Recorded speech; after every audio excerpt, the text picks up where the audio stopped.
Welcome to Let's Read Mobile, presented by the Boys and Girls Club of South Alabama. I'm Miss Carol, and I'd like to read you one of my favorite books, Strega Nona. In a town in Calabria a long time ago, there lived an old lady everyone called Strega Nona, which meant Grandma Witch. Although all the people in town talked about her in whispers, they all went to see her if they had troubles. Even the priest and the sisters of the convent went, because Strega Nona did have a magic touch. She could cure a headache with oil, water, and a hairpin. She made special potions for the girls who wanted husbands. And she was very good at getting rid of warts. But Strega Nona was getting old, and she needed someone to help her keep her little house and garden. So she put up a sign in the town square. And Big Anthony, who didn't pay attention, went to see her. "Anthony," said Strega Nona, "you must sweep the house and wash the dishes. You must weed the garden and pick the vegetables. You must feed the goat and milk her. And you must fetch the water. For this I will give you 3 coins, a place to sleep, and food to eat." "Oh, grazie, thank you," said Big Anthony. "The one thing you must never do," said Strega Nona, "is touch the pasta pot. It's very valuable, and I don't let anyone touch it." "Oh, yes," said Big Anthony. And so the days went by. Big Anthony did his work. Strega Nona met with the people who came to see her for headaches and husbands and warts. Big Anthony had a nice bed to sleep in next to the goat shed, and he had food to eat. One evening, when Big Anthony was milking the goat, he heard Strega Nona singing. Peeking in the window, he saw Strega Nona standing over the pasta pot, and she sang, "Bubble, bubble, pasta pot, boil me some pasta nice and hot. I'm hungry and it's time to sup. Boil enough pasta to fill me up." And the pasta pot bubbled and boiled and was suddenly filled with steaming hot pasta. Then Strega Nona sang, "Enough, enough, pasta pot. I have my pasta nice and hot. So simmer down my pot of clay until I'm hungry another day." "How wonderful," said Big Anthony. "That is a magic pot for sure." And Strega Nona called Big Anthony in for supper. But too bad for Big Anthony, because he didn't get to see Strega Nona blow 3 kisses to the magic pasta pot. And this is what happened. The next day, when Big Anthony went to the town square to fetch the water, he told everyone about the pasta pot. And naturally, everyone laughed at him because it sounded so silly. A pot that cooked all by itself? "You'd better go and confess to the priest, Big Anthony," they said. "Such a lie."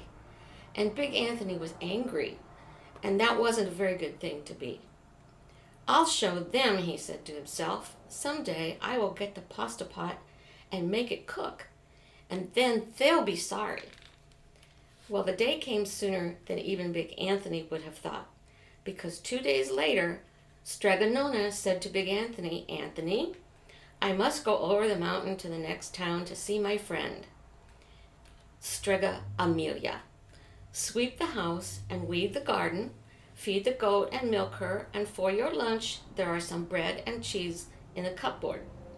And remember, don't touch the pasta pot." "Oh, yes, Strega Nona," and said Big Anthony, but inside he was thinking, "My chance has come." As soon as Strega Nona was out of sight, Big Anthony went inside, pulled the pasta pot off the shelf, and put it on the floor. "Now, let's see if I can remember the words," said Big Anthony. And Big Anthony sang, "Bubble, bubble, pasta pot, boil me some pasta nice and hot. I'm hungry and it's time to sup. Boil enough to fill me up." And sure enough, the pot bubbled and boiled and began to fill up with pasta. "Aha," said Big Anthony, and he ran to the town square, jumped on the fountain, and shouted, "Everyone, get forks and plates and platters and bowls. Pasta for all at Strega Nona's house." Big Anthony has made the magic pasta pot work."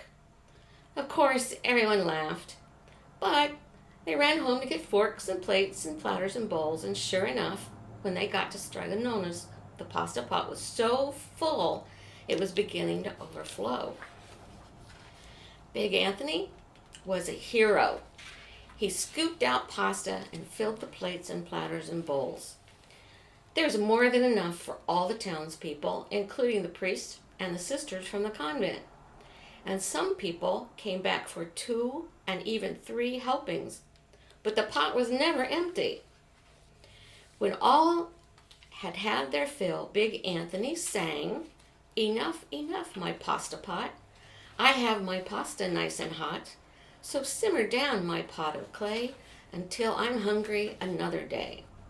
But alas, he did not blow the 3 kisses.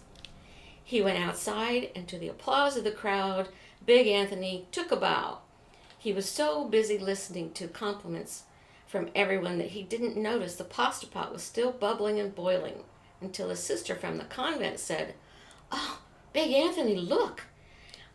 And pasta was pouring out of the pot all over the floor of Strega Nona's house and was coming out the door.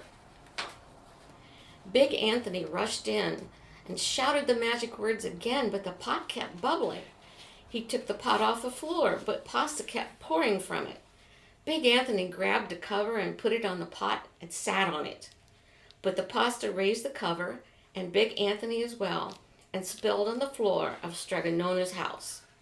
"Stop!" yelled Big Anthony.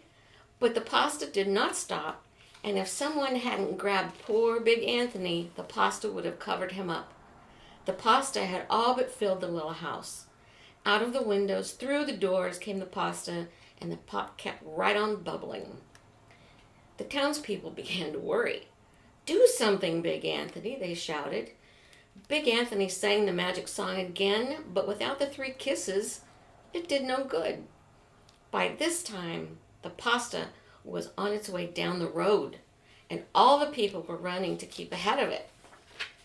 "We must protect our town from the pasta," shouted the mayor. "Get mattresses, tables, doors, anything to make a barricade."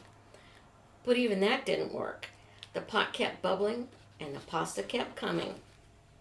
"We are lost," said the people, and the priest and the sisters of the convent began praying. "The pasta will cover our town," they cried. And it certainly would have, had Strega Nona not come down the road home from her visit. She didn't have to look twice to know what had happened. She sang the magic song and blew the 3 kisses, and with a sputter, the pot stopped boiling and the pasta came to a halt. "Oh, grazie, thank you, Strega Nona," the people cried. But then they turned on poor Big Anthony. "String him up," the men of the town shouted. "Now, wait," said Strega Nona, "but the punishment must fit the crime." And she took a fork from a lady standing nearby and held it out to Big Anthony. "All right, Anthony, you wanted pasta from my magic pasta pot," Strega Nona said, "and I want to sleep in my little bed tonight. So start eating." And he did. Poor Big Anthony. Very, very full. Well, thank you for joining us today. Don't forget to watch BGC Live, and until next time, let's read, Mobile.